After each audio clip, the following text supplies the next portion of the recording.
Here we are back again, to review more episodes of this awesome Spider-Man show, Your Friendly Neighborhood Spider-Man. We had episode 6, 7, and 8 drop. So yeah, it's getting pretty good, and these episodes are just getting more intense, more you know, more into the Spider-Man world, I guess you can say. But yeah, let's get into it because these episodes were so good. I mean, we started off with episode 6, Duel with the Devil, where we finally got our Daredevil episode, but we got a lot of good Peter stuff there too, and we got Peter thinking Nico's mad at him because of like the whole just bringing Harry into their friendship. Like, I get it. He's friends with someone and someone else, and he wants those two to be friends. So he's trying to do that, and he comes up with a plan where he hangs out with Nico and Harry, trying to just have like a regular night, just chilling at his place. And it's pretty cool how they kind of incorporate the the old school aesthetics by Aunt May giving him she's like, here, have an old VCR and some videotapes and watch these movies. And he's like, all right. and and them not even knowing how to use it either, which is like all right.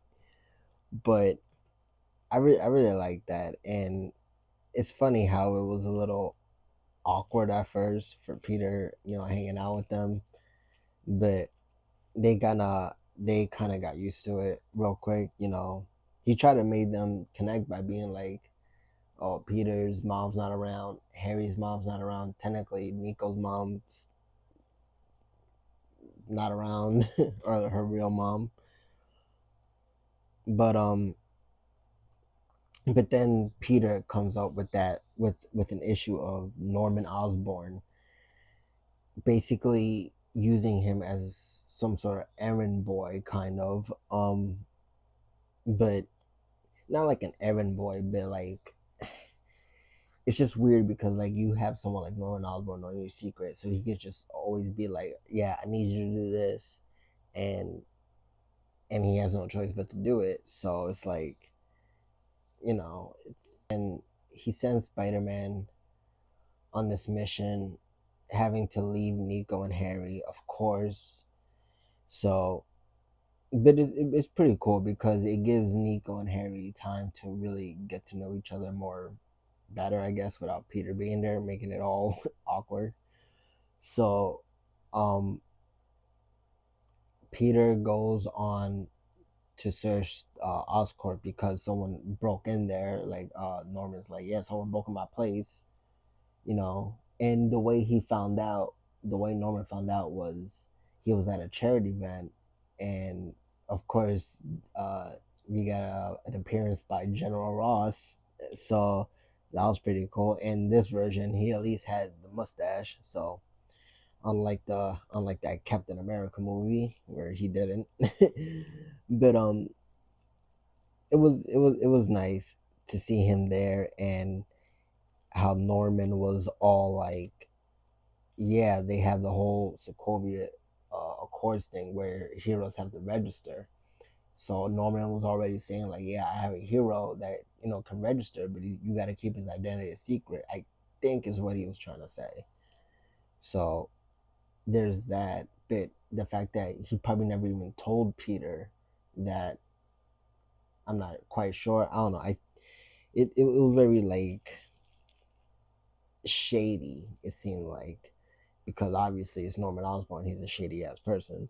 So he sends Peter to his building to check out the intruder, and it ends up being Doctor Daredevil, and it was so nice seeing Daredevil in here being so wise already, because he's just seemed more experienced by his fighting. He really had the upper hand on Spider-Man, which is not easy to do considering Spider-Man has, you know, the Spidey sense. But I guess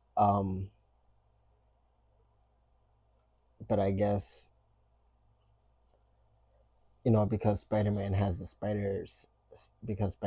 Spidey sense, but Daredevil has other senses of hearing, his word is more enhanced. So I don't know, he just had a weird upper hand on Spider-Man, which I did enjoy. It was a good, awesome fight.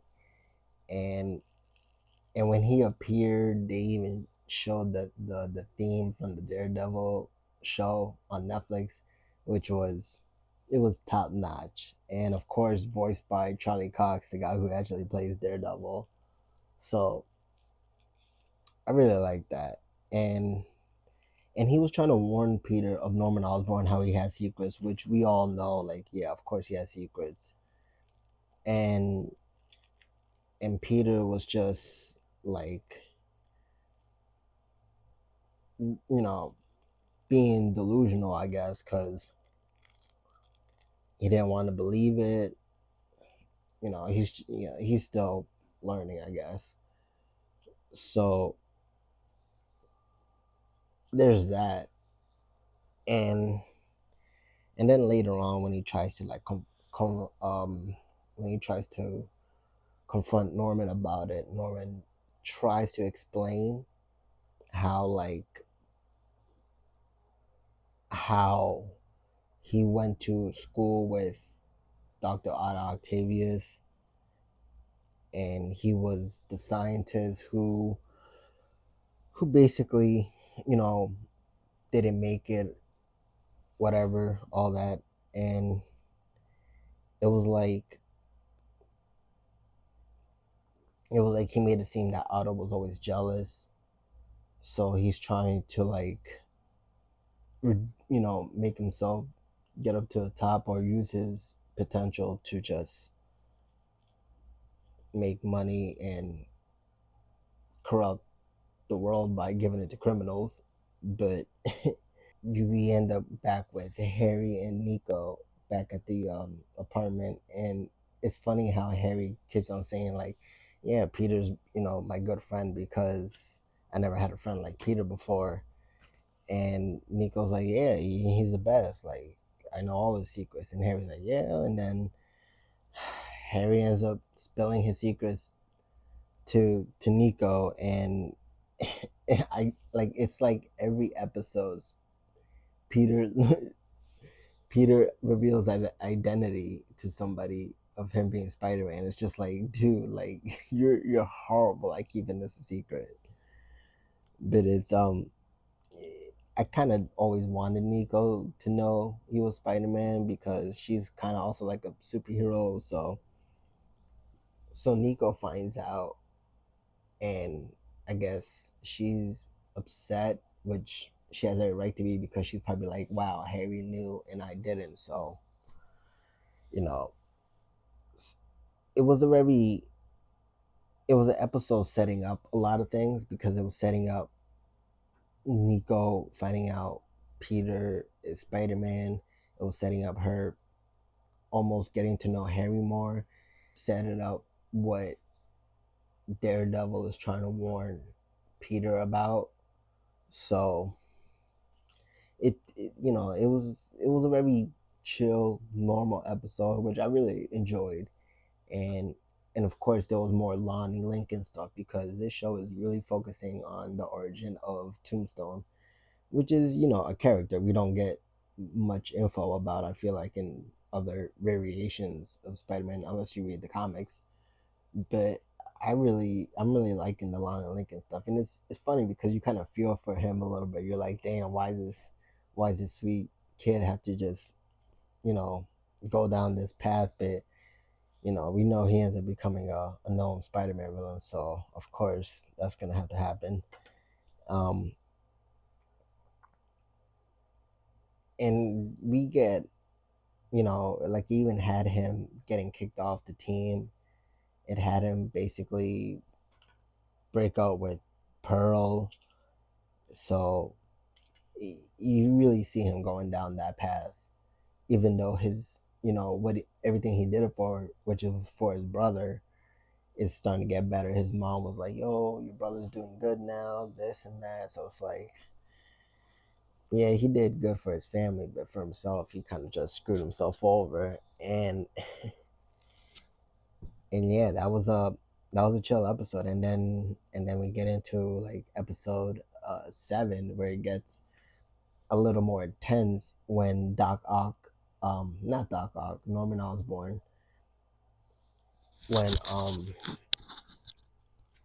when Norman Osborn is basically trying to track down Doc Ock, and they found out that he's using like gamma radiation to power his suits, which is making it really dangerous also.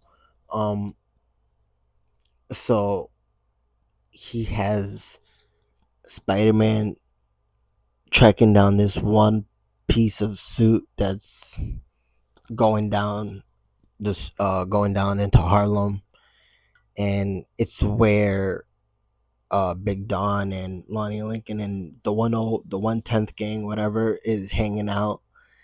And we know who it is. It's Matt Gargan. He ended up getting a suit from Doc Ock, and it's a much more, it looks like a simple Scorpion suit, but when when he fights in action, it is no joke. This is one Scorpion that seems very powerful, almost as strong as the one in the Spider-Man PS4 game, because that one seemed pretty strong too. But yeah, we get the Scorpion going down, and then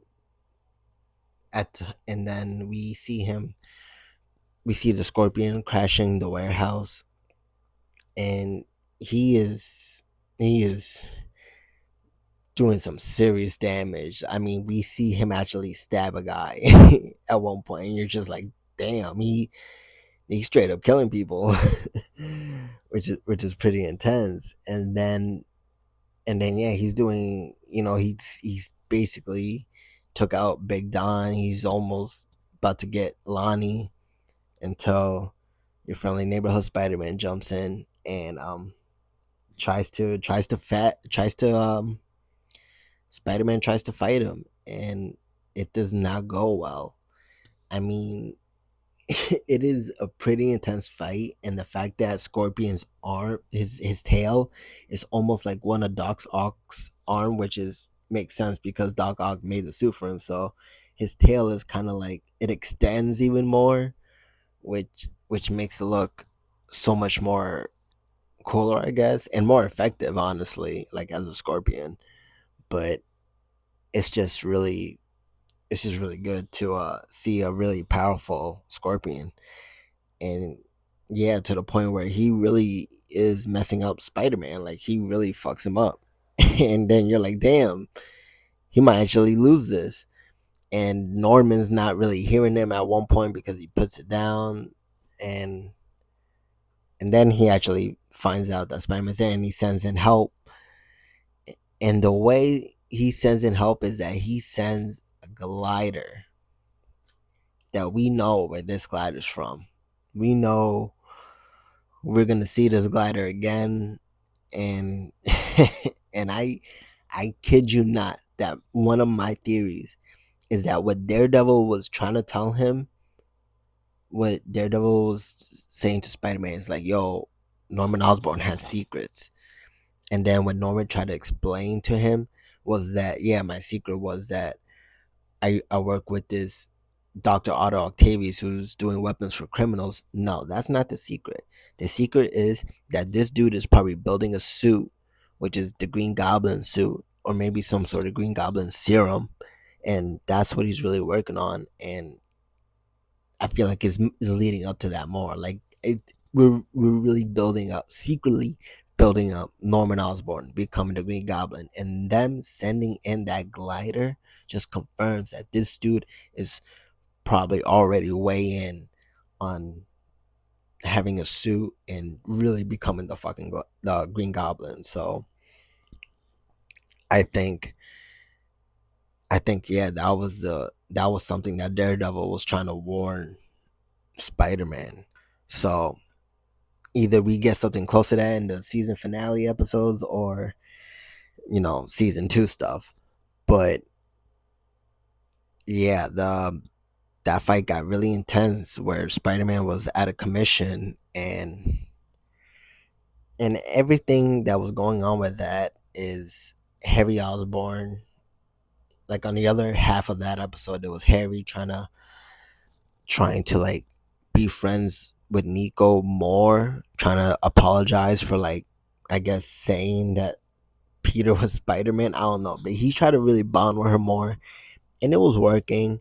They went out to go get food. He's driving around in his fast car, and then Nico, you know, he tries to teach Nico how to drive, and then she basically starts racing, this other car, which is a pretty cool scene. I mean, we get the dude that we always see in Homecoming. He was in Spider-Man Homecoming, and he was in the Shang-Chi movie.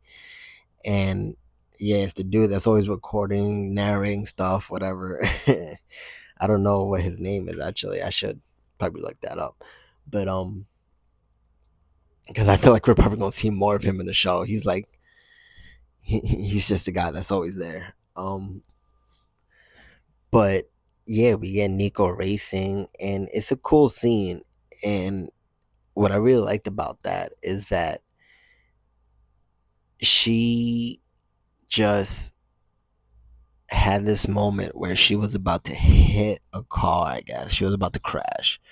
And then her necklace glowed, and it kind of saved her. It looked like it swerved her out the way. And that's the first time we got a glimpse of Nico's powers coming into fruition, because, you know, I never really understand. Like, I always thought she got her powers from like a staff. At least that's what I saw from in the Runaways. She got it from like some sort of staff, and you know, she kind of had to like learn it or whatever or something. But this one seems like that magic is in the necklace. Maybe it was given to her by her mom, and yeah, maybe she's always been magical. So it'll be nice to see more of that. I really hope you get more of Nico becoming the real Nico. I don't know what her superhero name is, but yeah, that was pretty cool. and and yeah, Harry just, the Harry and Nico stuff. It was just there. It was nice seeing them get along and bond a little bit, but but it definitely got them to be more closer.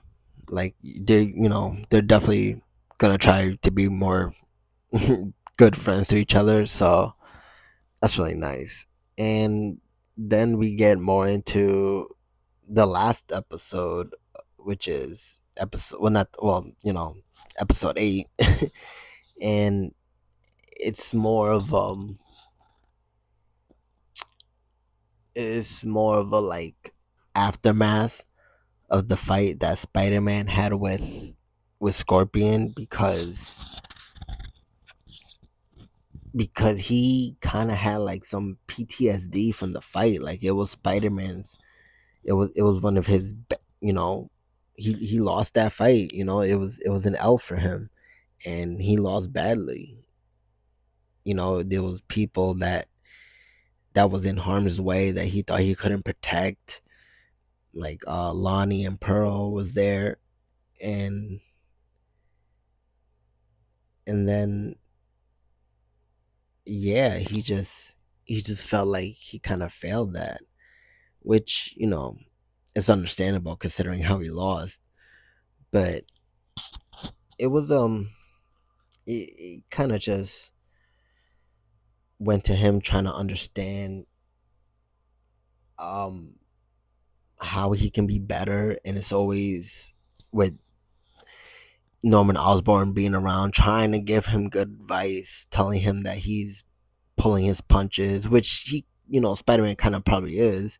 He's a very strong character, as strong as, you know, Captain America, or, well, maybe not the Hulk, but his strength is pretty up there, and he really is probably pulling his punches.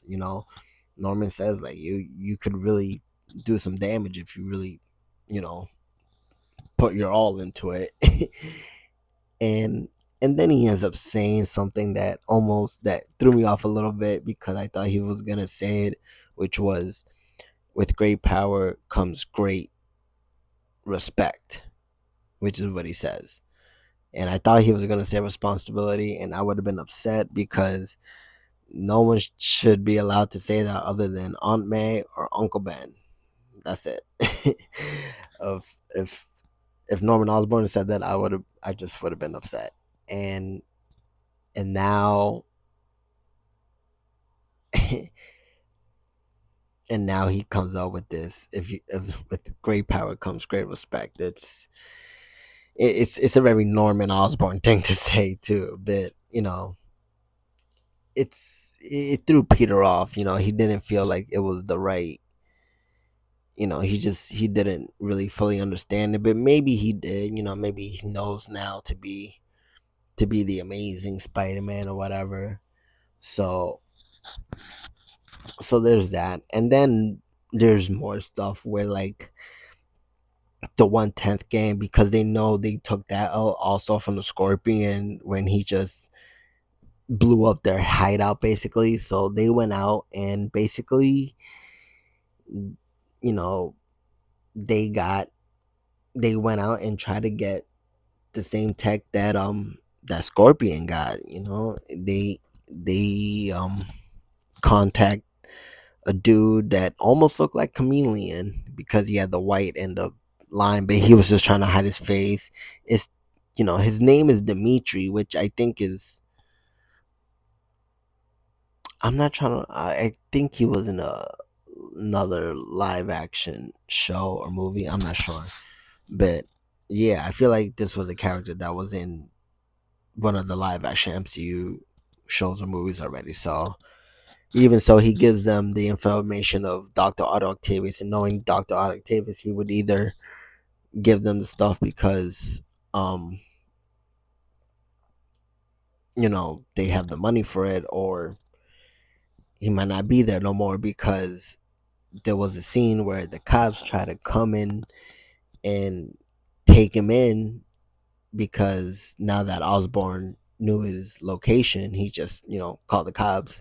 So they try to go in, take him in, and then Dr. Otto Octavius, he doesn't have the arms on him yet, but he has the arms around his lab, and they were doing some serious damage while he was just walking around trying to collect his money, getting ready to escape casually, just walking, while the arms are just taking out cops left and right. And it was so awesome. He used other tech to, like, take him out of commission, and it's like, wow, when he gets the arms on his body, I feel like this guy's gonna be he's gonna be a real issue. And even when Doc Ock was out of the building, when he thought he took over, when he thought he knocked down all the cops, he's out and there's more cops, and he's like, seriously, like, he wasn't even scared. He thought he was still gonna walk out of there. And while he's walking, we get another cameo of the Invincible Iron Man, and he looked retro. We got the old school look of Iron Man. It was so amazing, and we got Tony Stark's face in that also, which he had the mustache. It looks so awesome. Um, yeah, so that was pretty cool to see. Hopefully we'll get a Captain America cameo next. um, but then, yeah, there's all that. It was very, you know, other than the battle with Scorpion, Spider Man really, has some serious issue with that. But there was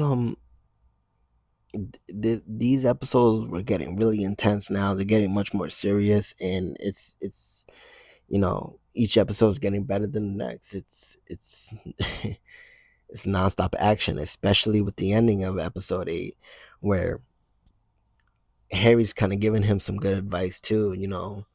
You got to put yourself out there and be the Spider-Man. And Peter's like, all right. He's like, I don't have a suit no more because it's damaged. The white suit got all fucked up. The Oscorp suit is what I'm calling it. And then Harry's like, nah, I made you a suit. So he shows him the suit, and we get the reflection in Peter's glasses. We know what suit it is. And of course, we don't get it until the season finale. Well, the last two episodes, but I'll take it. I'll take it because at least I know next season we're gonna get it. You know, a lot more of that suit. But it's pretty interesting that Harry's the one that made the suit for Peter, though. Even though Peter came up with the design, but Harry kind of made it. So it was really awesome that Harry made the suit for Peter, and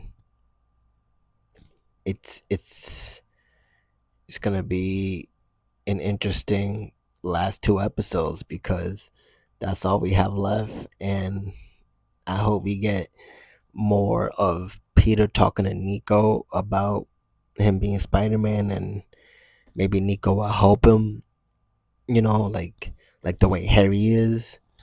So we'll see how that goes. We'll see if something's gonna happen on Lonnie Lincoln, that maybe he'll become the Tombstone, something like that. Maybe the Scorpion's gonna come back again. I think he's still out there, obviously. So, and he seems more intense now. Like he has a suit actually infused on his body now because he doesn't know how to control that. And yeah, maybe we'll get more with Doc Ock. Maybe we'll find out Norman's real secret, or something with Norman. I feel like he's too much of a big character in this show that at the end they're gonna show something about Norman that we're gonna be like, oh, it's coming, the Green Goblin. And yeah, I don't know what else to really say. Although I did like the stuff with Aunt May telling Peter how she was kind of giving like a speech where it was almost similar to the MCU, the Homecoming one, I think, where she tells like Peter, like, yo, you don't have to lie to me. We're a team. Like, I got your back, you got mine, type of thing, whatever. Like she's trying to be the cool aunt. So it was really nice how she kind of said something I felt like was similar to the Aunt May in the MCU, where she was like, "Yo, we're a team. Cut the bullshit, all that stuff." So yeah, I really liked how Aunt May was being like a real caring aunt. So that was pretty interesting to see that they're still expanding more with that. And these episodes were really, really good. I don't really know what to expect in the next two episodes, the next two season finale. And I'm just hoping that there's gonna be a lot of like things that they're gonna leave in for to set up season two, and there's gonna be things that they're probably gonna tie up to like be like, yes, this is how this gets resolved, this or that or whatever. So, and maybe we'll get more cameos. Who knows? I mean, maybe Daredevil will even come back. So that'll be pretty awesome. But I hope you guys enjoyed these episodes. I hope you're enjoying these videos of a person's solo thoughts of a kid's cartoon show. So um yeah, I hope you guys end up watching them because they are definitely getting better. and I cannot wait for the two season finale. Or yeah, I can't wait for the season finale because it is going to be super awesome. And I hope you guys like it also. See you next time. Peace.